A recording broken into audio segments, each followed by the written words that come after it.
Pirmā nodarbība – aiziešana. Laulātā pāra loma.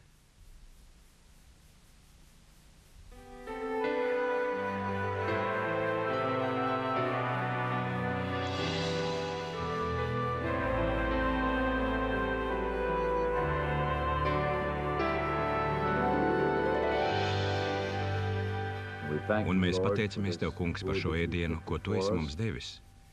Mēs lūdzam, lai mēs zinātu Tavu gribu attiecībā uz mums, un mēs lūdzam spēku, lai varētu to realizēt. Un arī, Kungs, mēs pateicamies par to, ka šodien esi savedis šeit kopā šo jauko ģimeni. To visu mēs lūdzam Jēzus vārdā. Āmen. Āmen. Ak, Kungs, es aizmirsu par maizītēm. Sēdi, māte, es atnesīšu. Paldies, dārgā. Tās izskatās lieliski.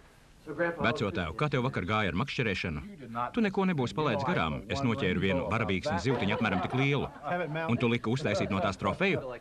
Es vienalga būtu gribējis būt tur, taču man bija randiņš ar Šeriju un bija jāgatavojas gala eksāmenim. Tagad mēs zinām tavas prioritātes, vai ne? Pirmajā vietā ir Šerija, otrajā gala eksāmeni. Liec viņu mierā, Bob. Te nu tu kļūdies, tēvots Bob. Manas prioritātes ir šādas. Vispirms Šerija, tad makšķerēšana un tikai tad mācības.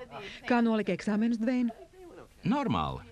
Kas nozīmē, ka viņš droši vien saņēma visos eksāmenos teicami, kā parasti. Vienu gan es zinu, viņš droši vien ir mantojis savu tēva smadzenes. Kur ir Bobijs? Viņa ēdienas atdzesīs. Viņš kā parasti kavējas. Kīmā. Sveiciens visiem! Tikai ne istabā, Bobij. Lai nu kā, esmu tik izsalcis. Alison, mīļā, vai nevar būt uzmanīgāk? Šī kleita man dārgi maksāja. Nē, Lilita, mazuļa vienmēr sasmērē drēbes. Viņa vairs nav mazulis, un mums nav laika visādām nekārtībām.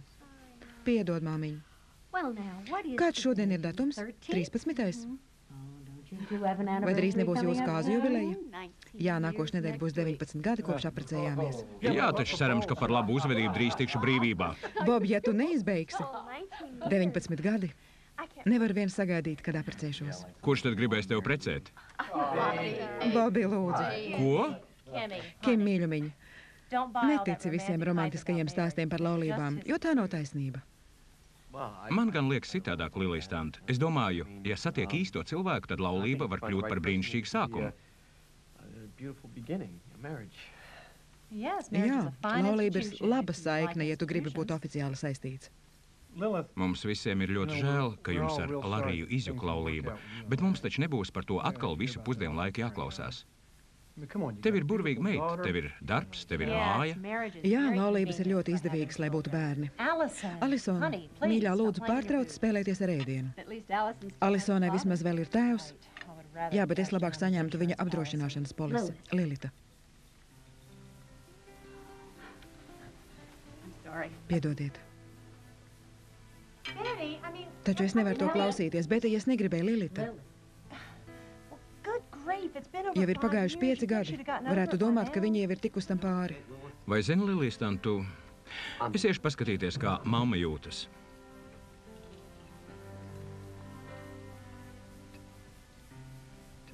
Saka, Lilita, vai tu kādreiz domā, pirms tu sāc runāt? Viņai tik ļoti mainās gara stāvoklis, es tikai teicu. Būsim iejūtīgi pret Betiju. Viņai patreiz neiet viegli. Vai viss ir kārtībā? Jā, taču tagad, kad Dveins un Šerija taisās precēties... Kādēļ Betijas tante ir tik satraukta? Vai tad viņai nepatīk Šerija? Protams, ka viņai patīk Šerija, bet tu taču zini, ka Dveins ir viss, kas Betijai ir. Un tagad viņas mazais zēns ir pieaudzis un sāk jaunu dzīvi, pats ar savu ģimeni. Es atceros, kad Bobs apprecējās. Es raudāju veselu nedēļu, kā tāds bērns. Es arī. Bob. Mums visiem tajā laikā bija ļoti grūti. Vecākiem, it īpaši tādiem kā Betija, ir ļoti grūti pārgriezt šīs saites. Ir grūti palaist.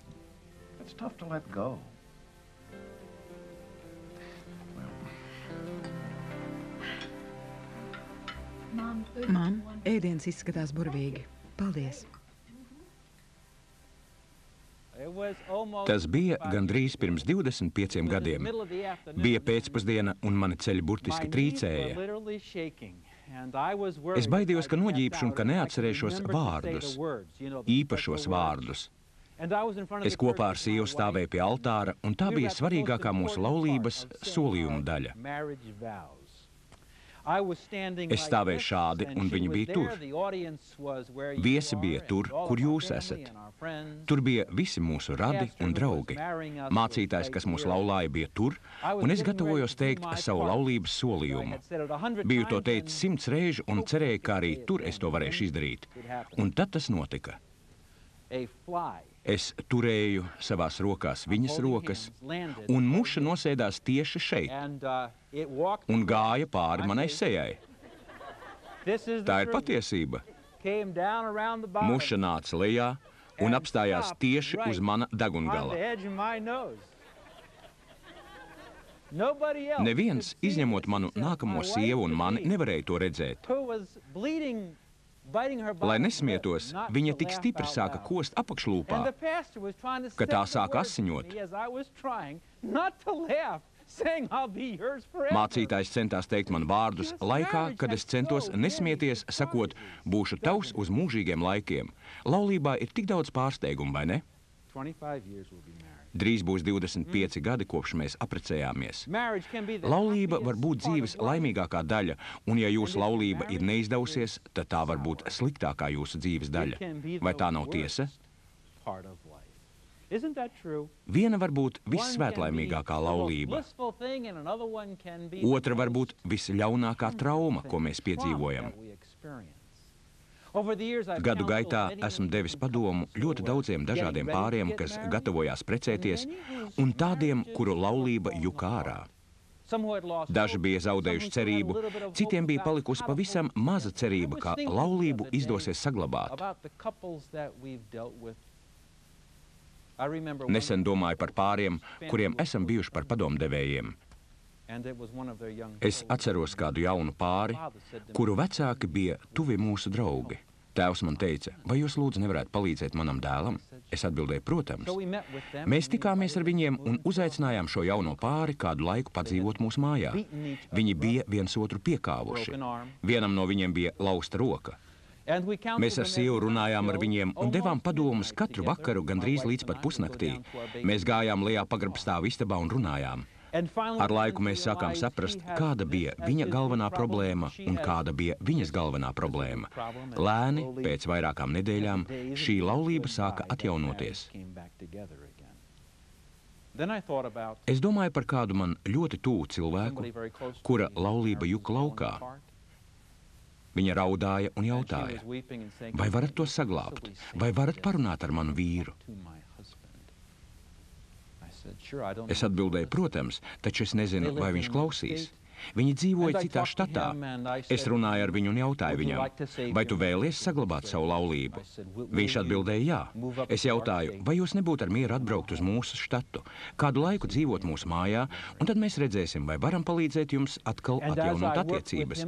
Es strādāju ar viņu 6 nedēļas, un izrādījās, ka šī bija viņa problēma.